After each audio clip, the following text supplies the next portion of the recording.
শেখ হাসিনা পালিয়ে গেছে, শেখ হাসিনা নাই, শেখ হাসিনা চলে গেছে, শেখ হাসিনা পালায় না। কবে দেশে ফিরবেন শেখ হাসিনা, এবার জানালেন তার ছেলে সজীব ওয়াজেদ জয়।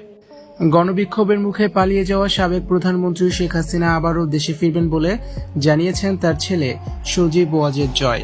তিনি বার্তা সংস্থা পিটিআইকে দেয়া এক সাক্ষাৎকারে বলেছেন, যখন বাংলাদেশে আবার গণতন্ত্র পুনঃপ্রতিষ্ঠিত হবে তখনই তিনি দেশে ফিরে আসবেন। যদিও জয় এর আগে বিভিন্ন আন্তর্জাতিক সংবাদ মাধ্যমকে জানিয়েছিলেন শেখ হাসিনা আর কখনোই দেশে ফিরবেন না, তিনি আর রাজনীতি করবেন না।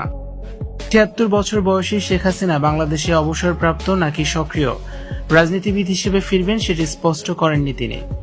বৃহস্পতিবার ৮ই আগস্ট পিটিআইকে দেয়া সাক্ষাৎকারে জয় অভিযোগ করেছেন, পাকিস্তানের গোয়েন্দা সংস্থা আইএসআই বাংলাদেশের পরিস্থিতি স্থিতিশীল করে তুলেছে।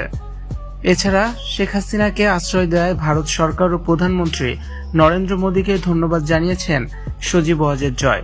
বাংলাদেশে গণতন্ত্র ফেরাতে ভারত সরকারকে আন্তর্জাতিক সমর্থন এবং চাপ দেওয়ার আহ্বান জানিয়েছেন সজীব ওয়াজেদ জয়। জয় বলেন, হ্যাঁ এটা সত্যি, আমি বলেছিলাম শেখ হাসিনা দেশে ফিরবে না, কিন্তু আমাদের নেতাকর্মীদের উপর পুরো দেশ জুড়ে হামলা চালানোর পর গত ২ দিনে অনেক কিছু পরিবর্তন হয়েছে। আমাদের মানুষদের নিরাপদ রাখতে যা করার দরকার তার সবই আমরা করব। আমরা তাদের একা ফেলে চলে যাব না। আওয়ামী লীগ বাংলাদেশের সবচেয়ে বড় ও পুরনো রাজনৈতিক দল। আমরা আমাদের মানুষদের কাছ থেকে দূরে সরে যেতে পারবো না। যখন বাংলাদেশে গণতন্ত্র পুনঃপ্রতিষ্ঠিত হবে তখন শেখ হাসিনা অবশ্যই দেশে ফিরবেন।